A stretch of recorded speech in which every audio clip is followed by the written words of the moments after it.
بسم الله الرحمن الرحيم. يسبح لله ما في السماوات وما في الأرض الملك القدوس العزيز الحكيم. هو الذي بعث في الأميين رسولا منهم يتلو عليهم آياته ويزكيهم ويعلمهم الكتاب والحكمة وإن كانوا من قبل لفي ضلال مبين. وآخرين منهم لما يلحقوا بهم وهو العزيز الحكيم. ذلك فضل الله يؤتيه من يشاء والله ذو الفضل العظيم. مثل الذين حملوا التوراة ثم لم يحملوها كمثل الحمار يحمل أسفارا. بئس مثل القوم الذين كذبوا بآيات الله والله لا يهدي القوم الظالمين. قل يا أيها الذين هادوا إن زعمتم أنكم أولياء لله من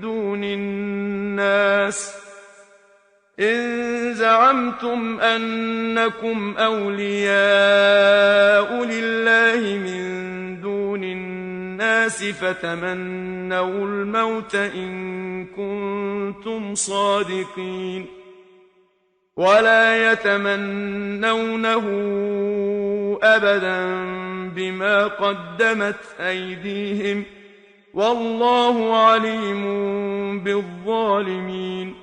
قل إن الموت الذي تفرون منه فإنه ملاقيكم ثم تردون إلى عالم الغيب والشهادة فينبئكم بما كنتم تعملون.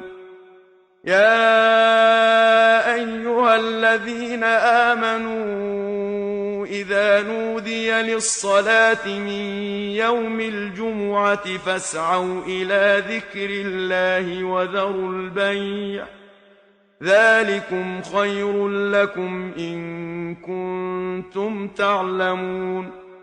فإذا قضيت الصلاة فانتشروا في الأرض وابتغوا من فضل الله واذكروا الله كثيرا لعلكم تفلحون.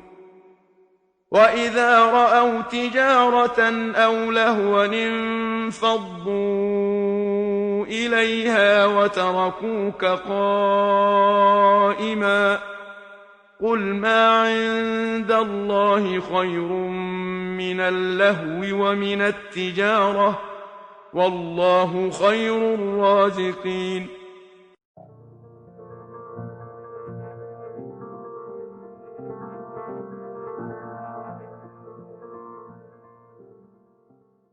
عن أبي العباس عبد الله بن عباس رضي الله عنهما قال: كنت خلف النبي صلى الله عليه وسلم يوما فقال: يا غلام، إني أعلمك كلمات، احفظ الله يحفظك، احفظ الله تجده تجاهك، إذا سألت فاسأل الله، وإذا استعنت فاستعن بالله، واعلم أن الأمة لو اجتمعت على أن ينفعوك بشيء لم ينفعوك إلا بشيء قد كتبه الله لك، وإن اجتمعوا على أن يضروك بشيء لم يضروك إلا بشيء قد كتبه الله عليك. رفعت الأقلام وجفت الصحف. رواه الترمذي وقال: حديث حسن صحيح. وفي رواية غير الترمذي: احفظ الله تجده أمامك، تعرف إلى الله في الرخاء يعرفك في الشدة، واعلم أن ما أخطأك لم يكن ليصيبك، وما أصابك لم يكن ليخطئك، واعلم أن النصر مع الصبر، وأن الفرج مع الكرب، وأن مع العسر يسرا.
بسم الله الرحمن الرحيم. الحمد لله رب العالمين، والصلاة والسلام على إمام ومعلم البشرية أجمعين سيدنا محمد صلى الله عليه وسلم. طلاب مدارس كامبريدج والمدرسة الهندية، نحييكم ونرحب بكم، ونود الآن أن نتشرف باسم مجموعة مدارس كامبريدج لتستمعوا معا وسويا إلى كلمة صاحب المدارس المهندس الأستاذ محمد طالب الخوري ليحدثكم ويهنئكم ببداية العام الدراسي الجديد، فليتفضل مشكورا. طلابنا الأعزاء، السلام عليكم. أتقدم إليكم بالتهنئة بمناسبة بدء العام الدراسي الجديد، وأتمنى أن تكونوا فيه من الناجحين والمتفوقين. إنني في هذه الظروف الاستثنائية أحب أن أحدثكم في أمرين، وهما: أولا الجانب الصحي. أتمنى أن تحرصوا على سلامتكم وأن تلتزموا بتعليمات وزارة الصحة ووزارة التعليم.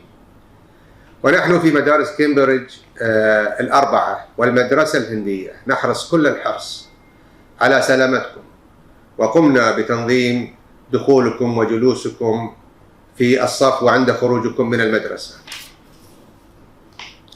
وطبقنا نظام التباعد ولبس الكمامة والتعقيم، وقمنا بتوعية الطلاب صحيا. وأطمنكم بأن حرصنا عليكم لا يقل عن حرص أسركم عليكم، وللآن والحمد لله تسير العملية التعليمية بأمن وسلامة. أما الأمر الثاني الذي يهمنا ويهمكم، والذي حضرتم من أجله، وهو الجانب التعليمي. فقد اتبعنا جميع التعليمات الصادرة من وزارة التعليم والعمل بمسارين: المسار المدمج وهو الجمع بين حضور المدرسة والبقاء في البيت، وقد عملنا على المسارين من فيديوهات وزوم وشرح داخل الصف. واعلموا أننا لم نقصر ولن نقصر في أن نقدم لكم كل ما يفيدكم وينفعكم للمحافظة على نفس المستوى الذي كنتم عليه قبل وباء كورونا، بل وأفضل. وعليكم أيها الطلاب أن تجتهدوا وأنتم في البيت، وتراجعوا دروسكم وتحلوا واجباتكم المرفوعة على البورتال أولا بأول، ونحن معكم في المدرسة وفي البيت، ونجاحكم يهمنا وتفوقكم فخر لنا. وأخيرا أتمنى لكم النجاح والفلاح والتفوق. والسلام عليكم ورحمة الله وبركاته.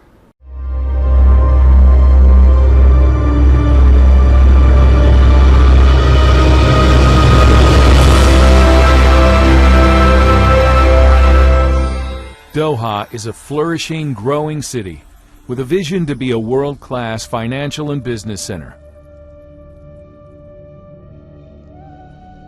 Doha has a number of high-value destinations, attracting a variety of commuters and visitors. Currently, the majority of people travel around Doha by car, with the remainder traveling by taxi or bus. As a result of Doha's growth, this results in a significant amount of congestion on Doha's roads at peak periods, leading to traffic jams and delays.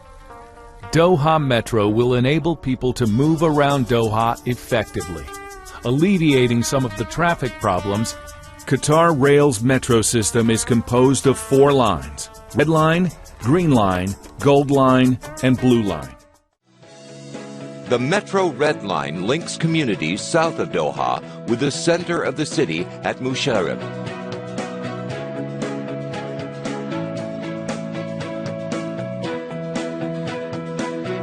Musharraf is at the junction of all the metro lines and is the most complex station in the network.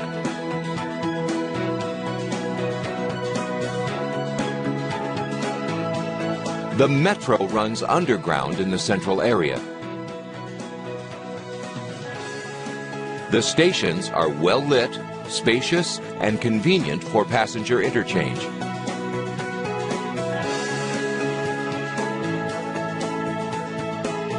The Red Line connects the city center with the main business district in West Bay. The Gold Line links the new Hamad International Airport with new National Museum and the major Musharraf interchange and Heart of Doha development.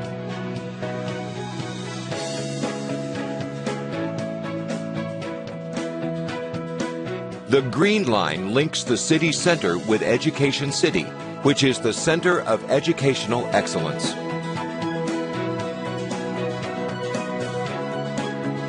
It also takes people to the major football stadium, planned for FIFA 2022.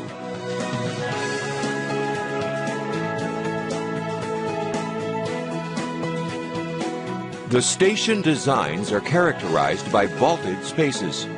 The use of the arched roof structures reflects historic Islamic designs, while the interiors use oyster pearl reflective materials to create a beautiful atmosphere. Qatar Rail is committed to the national vision and supports the diversification of Qatar's economy by involving the Qatari private sector and partnering with international firms.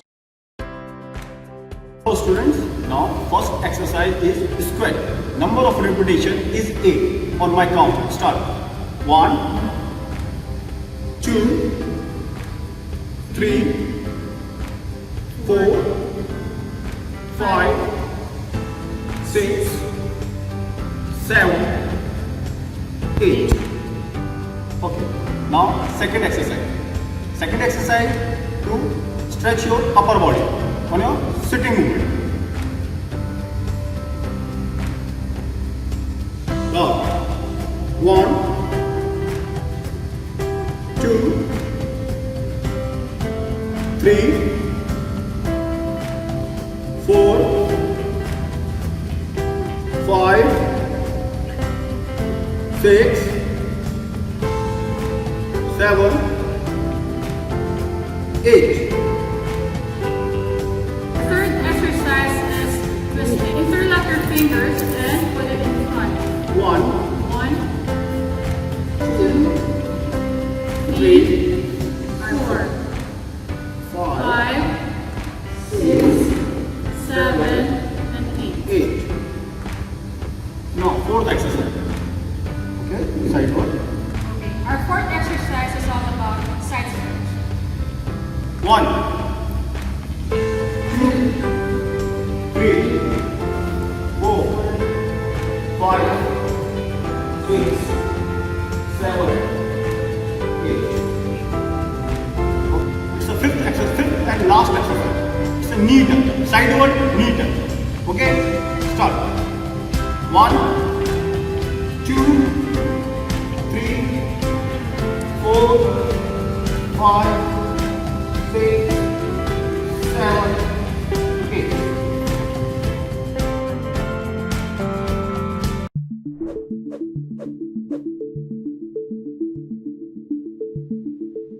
Millions of people have witnessed their life being affected by the coronavirus disease, known as COVID-19.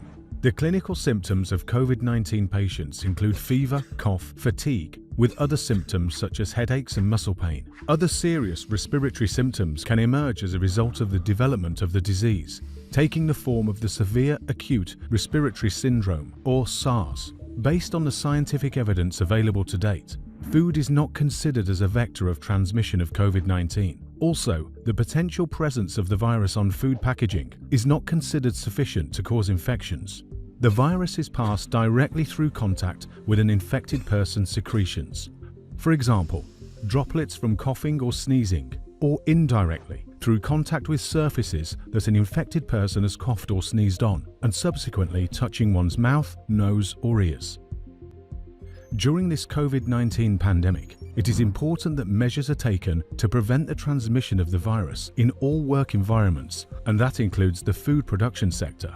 Measures are taken to protect workers and prevent their infection by the virus, to preserve the food production capacity and prevent transmission of the virus to the community, maintain and enhance the safety of food products handled in the food premises, and preventing the introduction of new hazards that may be associated with the additional measures related to COVID-19 management. 3 key prevention pillars are pursued in food production operations. 1. To prevent the introduction of the virus into the food operation and ensure that workers are not infected. 2. Enhance food safety management measures and adapt them to the requirements of the prevention of COVID-19 transmission, and in particular to the requirements of physical distancing. 3. Review the work organisation and management of human resources responsible for food production. The first pillar is related to the protection of workers and preventing the virus from entering these premises of food production. This can be achieved through preventing staff with any symptoms of COVID-19 or whose immediate family is affected by COVID-19 from accessing the food production operations, enhancing staff awareness and ensuring that staff and contractors report any symptoms and signs of illness and be attentive to them in an environment that promotes trust and avoids panic and anxiety, taking additional precautionary measures such as taking staff temperature upon accessing the food production premises. If a staff member was found to have contracted COVID-19 or is suspected to have contracted the virus, it is indispensable to inform the health authorities according to national protocols. The surface that the sick employee may have been in contact with should be immediately cleaned with the appropriate agent. The employee should be immediately sent home and told to follow national protocols for infected individuals. Any close contact within the food production operation should also be sent home. It is possible for employees suspected to have contracted the virus to return to work after 14 days, which is the incubation period of the virus if no symptoms have appeared. Those who were sick can return to work once declared cured by national health authorities.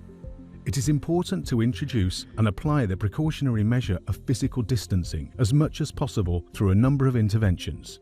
Apply spacing measures between workers such that the safe distance of at least 1 meter between employees is achieved. and adapt production lines accordingly. Redistribute employees in workspaces. Avoid situations where workers may face each other along food production lines. Take any measure that can prevent possible transmission of the virus, even from asymptomatic individuals, in the work environments, such as limiting the number of workers in a given food production area, assigning workers in different groups and limiting contact between different groups. The second pillar focuses on enhancing food safety management measures and adapt them to COVID-19 prevention requirements. It is important to reinforce good personal hygiene requirements for food operators, and in particular multiple and routine hand washing, before starting work, after cleaning duties, after handling waste, before and after handling delivered products and touching multiple packaging services of non-controlled origin, before and after wearing protective gear such as masks, after removing or changing gloves or when gloves are torn. Hand washing should use water and soap and should be thorough and last 20 seconds at minimum, rubbing all hand surfaces. It is possible to use approved hand sanitizers where the concentration of alcohol should be at least 70%. Food operators should maintain their regular protective gear, blouses, hair cover, boots where applicable, with added attention to their level of cleanliness. If wearing a mask is made compulsory, either for occupational health reasons or otherwise, it is important to change masks regularly and to maintain them clean as recommended. Should gloves be used, they should be changed frequently and hands must be washed between changes, in addition to when gloves are removed. Gloves must be changed after carrying out non-food related activities, such as opening doors, handling money, or touching unsanitized non-food surfaces. It is also advised to multiply the frequency of sanitation practices, particularly for surfaces. All touch points, such as trolleys, door handles, phones, remote controls, should be sanitized more frequently. In all activities, and when changing sanitation protocols and procedures to account for the management and prevention of the COVID-19 virus, it is important to ensure that no other food hazards are introduced, such as the introduction of toxic chemicals or unapproved substances to be used as part of enhanced sanitation measures. Food safety management measures, such as cooking temperatures, pest management, or HACCP preventive controls, should be maintained and adapted where required. With the added attention of possible instances of food fraud through enhanced supply verification measures applied to domestic products and imports. The third pillar is related to the need to adapt work organisation and in particular human resources management within food production operations. It is important to solicit feedback from staff and operators on the impact of the new measures taken and their effectiveness, and to stimulate involvement and innovation. It is also important to ensure psychological well-being of staff through added awareness and measures to limit anxiety or panic amongst staff. Work organisation should be reviewed with the overall intent to protect staff and their ability to produce. Staff can be grouped in different teams that should be maintained separate at all times. It is possible to limit the number of individuals in a given food preparation area and to space out workstations where possible. It will also be important to limit the number of customers or delivery drivers who may come into the food operation at a given time. All resources should be mobilized to ensure food safety, to protect workers and to maintain the food production capacity at all times, and in particular during this pandemic.